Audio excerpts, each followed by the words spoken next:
Un portón metálico se abre y el aire cambia. El eco de un recinto enorme, el murmullo profundo de tuberías que respiran, el brillo casi hipnótico del acero inoxidable, y al fondo, un perfume tibio que mezcla cereal tostado con un frescor verde. En este lugar, la cerveza lager que muchos han convertido en ritual cotidiano nace todos los días como si fuera la primera vez. No hay magia oculta, hay disciplina, no hay atajos, hay paciencia. Agua que llega como un lienzo en blanco, cebada que despierta para revelar sus azúcares, lúpulo que aporta carácter, y una levadura celosa de sus tiempos que desde finales del siglo XIX define un perfil limpio, afrutado y constante. Si alguna vez te preguntaste cómo una cerveza puede saber igual en ciudades separadas por océanos, la respuesta comienza aquí, donde cada válvula, cada sensor y cada decisión del maestro cervecero trabajan para que la experiencia que llevas a los labios sea inequívocamente una cerveza lager internacional de referencia. Entramos sin rodeos al corazón del proceso, una cadena de etapas afinada como una orquesta, donde lo microscópico y lo monumental se encuentran para escribir, lote tras lote, la misma melodía. El agua es el primer instrumento y, como todo buen instrumento, debe estar perfectamente afinado. Antes de tocar un grano de cebada, la planta somete el agua a ósmosis inversa para retirarle minerales y posibles impurezas biológicas, logrando un perfil neutro que luego se recompone con sales en proporciones precisas. Esta reposición no es capricho. Calcio, magnesio y bicarbonato se ajustan con la delicadeza de quien calibra un microscopio, porque condicionan el pH de maceración, la actividad enzimática y el brillo final del sabor. El objetivo es un pH que se mantenga en el rango óptimo de la sacarificación, estable, sin sobresaltos, para que, más tarde, las enzimas de la malta trabajen con eficacia quirúrgica. El agua también se desinfecta con sistemas térmicos y ultravioleta, evitando residuos que compliquen el sabor. Con el agua lista, la fábrica abre la puerta al grano. La cebada malteada aporta el cuerpo y el color característico. Todo comienza con cebada seleccionada por proteína, tamaño y poder germinativo. Se limpia, se remoja en tandas alternas de humedad y aireación que despiertan el embrión y activan la batería enzimática que transformará almidones en azúcares fermentables. Este remojo, espaciado en ciclos, prepara una germinación que se extiende por varios días en pisos o tambor. Se controlan temperatura y humedad para que el grano no se estrese ni se sobrecaliente. Durante esa germinación afloran las amilasas, y cuando la modificación interna alcanza el punto deseado, un secado progresivo detiene el proceso y un tostado ligero deja lista una malta pálida, base de ese dorado claro que reconocerías con solo mirarlo a contraluz.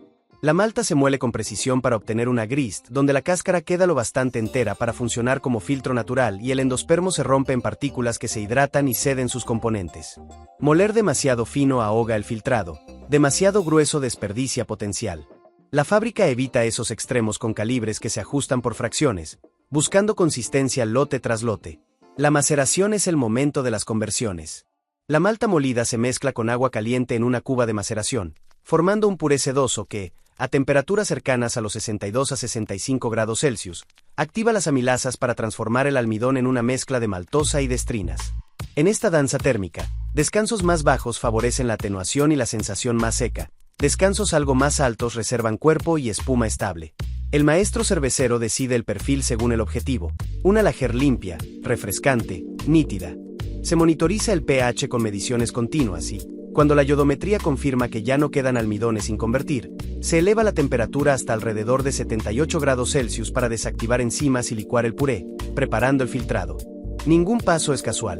La viscosidad, la turbidez y la densidad del mosto se miden con instrumentos que han desplazado al instinto, pero ese instinto sigue ahí, como un oído absoluto al servicio de la técnica. Llega la clarificación por lautering. El puré pasa a la cuba de filtración, donde la cama de cáscara se asienta y funciona como un filtro vivo. Al principio, el mosto recircula hasta volverse cristalino, luego, fluye hacia el hervidor.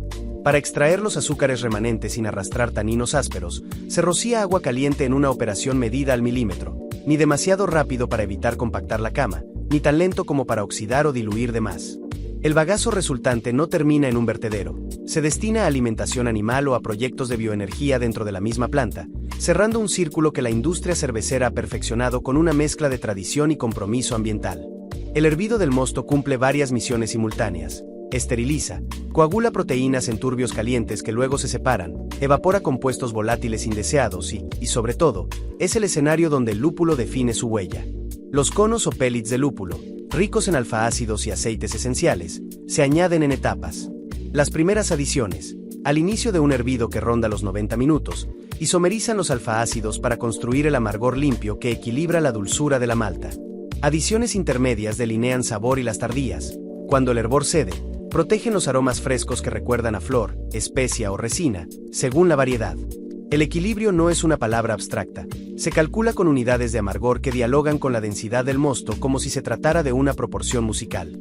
Al terminar, el mosto caliente entra en un remolino que reúne sólidos en el centro con elegancia física. De ahí sale brillante hacia el intercambiador de calor. El enfriado rápido es una frontera de segundos donde el mosto baja desde la ebullición hasta temperaturas de fermentación sin abrir la puerta a contaminantes.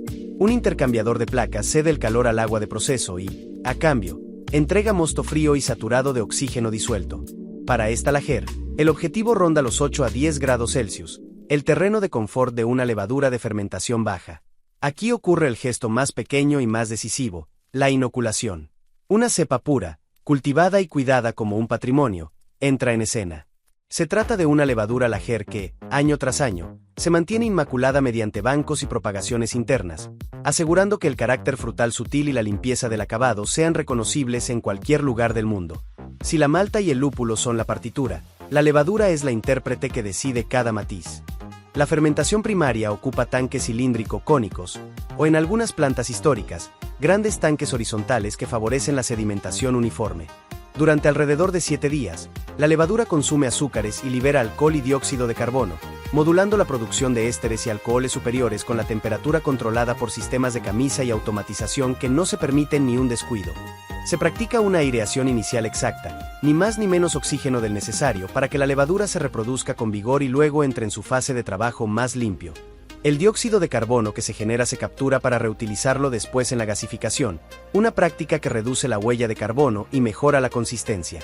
A medida que la densidad cae y la actividad se estabiliza, la levadura se recoge del cono, se analiza su viabilidad y se decide si forma parte de lotes siguientes o si se envía a valorización como subproducto. Nada se improvisa. Cromatógrafos, densímetros y celdas de recuento acompañan a la experiencia humana para validar cada decisión. A la fermentación la sigue la guarda o maduración en frío, el tramo silencioso donde la cerveza se pule. A temperaturas cercanas a 0 grados Celsius, durante alrededor de 21 días, los sabores se redondean, los compuestos sulfurosos se desvanecen, las proteínas se aglutinan aún más y el dióxido de carbono se integra con finura. Este periodo, que la industria aprendió de las lages centroeuropeas, no es negociable si se pretende una limpieza de trago y una persistencia equilibrada. Aquí se decide la nitidez con la que el dorado se verá en el vaso y la delicadeza con la que el amargor se irá retirando del paladar. La paciencia de la guarda, sostenida por acero, sensores y protocolos, es uno de los secretos menos glamorosos y más decisivos. La clarificación final puede recurrir a filtración por tierras diatomeas, membranas o combinaciones modernas que buscan transparencia sin vaciar a la cerveza de carácter. Se mide turbidez con precisión de laboratorio y, una vez alcanzado el brillo exigido, la cerveza recibe dióxido de carbono, en gran parte recuperado de la fermentación, hasta lograr una gasificación que aporte vivacidad sin agresión. Para proteger la estabilidad microbiológica en la distribución global, muchas plantas aplican pasteurización en túnel o flash, un golpe térmico breve que inactiva enzimas y posibles microorganismos remanentes, cuidando que el impacto sensorial sea mínimo. En paralelo, se revisan oxígeno disuelto, estabilidad del color y espumabilidad. En esta fase final, un exceso de oxígeno podría arruinar semanas de trabajo. Por eso, líneas y tanques se purgan con dióxido de carbono o nitrógeno, y las transferencias se realizan cerradas, sin concesiones. El envasado es un espectáculo de sincronía. Las botellas de vidrio llegan, se inspeccionan visualmente y se someten a lavadoras que, con soda cáustica controlada y enjuagues a alta presión, devuelven a cada botella su estado impecable. Las latas, por su parte, se revisan por microfisuras y barnices. Los barriles se limpian y esterilizan por dentro con ciclos de vapor y químicos certificados. El llenado se realiza isobáricamente para evitar pérdidas de gas y entradas de oxígeno. El coronado o sellado, a continuación, se verifica con medidores de cierre y detectores de fugas. Cada lote se codifica con trazabilidad completa, fecha, hora, línea, turno. Las cajas, que suelen agrupar 24 unidades, se arman en segundos por robots que no sustituyen al criterio humano, sino que lo liberan para las decisiones donde la mirada y la experiencia pesan más que la velocidad. No hay etapa sin control. Desde la recepción de la malta, donde se verifica humedad, actividad enzimática y, en algunos casos, micotoxinas, hasta el embarque final, donde se comprueban temperaturas y golpes potenciales en la cadena logística. La cerveza es un tejido de mediciones. En el laboratorio se hacen recuentos microbiológicos, se utilizan espectrofotómetros para color y amargor, y se recurre a paneles sensoriales entrenados que comparan el perfil contra un estándar de referencia. Si aparece una desviación, se decide si se corrige, se mezcla o se descarta. El prestigio global se protege lote a lote con una mezcla de ciencia y humildad, la ciencia para detectar, la humildad para admitir y corregir. A la técnica se suma un compromiso ambiental que en 2025 ya no es un sello de orgullo, sino una obligación ética. El calor del hervidor alimenta intercambiadores que precalientan agua de maceración. El agua de enjuague se recicla en cascada para usos menos críticos. Los bagazos y levaduras se convierten en alimento o en insumos para biodigestores. La electricidad proviene, en una fracción creciente, de fuentes renovables. Cada kilovatio hora ahorrado y cada litro de agua recuperado son victorias pequeñas que, al final del año, se traducen en miles de toneladas de emisiones evitadas y en comunidades que conviven mejor con sus fábricas. El consumidor quizá no lo percibe en el primer sorbo, pero esa sostenibilidad también sabe. Queda una pieza más de esta historia: las personas. Quien ajusta un molino para no romper cáscaras, quien decide el minuto exacto de una adición tardía de lúpulo, quien interpreta una caída de densidad que no cuadra con la curva teórica, quien huele una muestra y anota que ese afrutado hoy está apenas más alto. Esa cadena humana sostiene al acero y a los algoritmos. Por eso, cuando una botella llega a una mesa y deja un rastro de espuma cremosa en el cristal, hay algo más que malta, lúpulo, agua y levadura. Hay saber acumulado, hay respeto por el detalle, hay una promesa cumplida. Si este recorrido por el corazón de la fabricación te dejó con una nueva admiración por el trabajo, la precisión y la pasión que hay detrás de cada producto, te invito a seguir acompañándonos en este viaje. Hay muchas más historias industriales que merecen ser contadas, procesos que esconden ingenio humano y tecnología asombrosa. Tu apoyo nos permite seguir mostrándolos. Así que, si este contenido te inspiró o te enseñó algo nuevo, deja tu comentario, comparte el video, dale me gusta y suscríbete al canal. Activa la campana de notificaciones para no perderte las próximas producciones, porque detrás de cada objeto que usamos a diario hay una historia que vale la pena descubrir.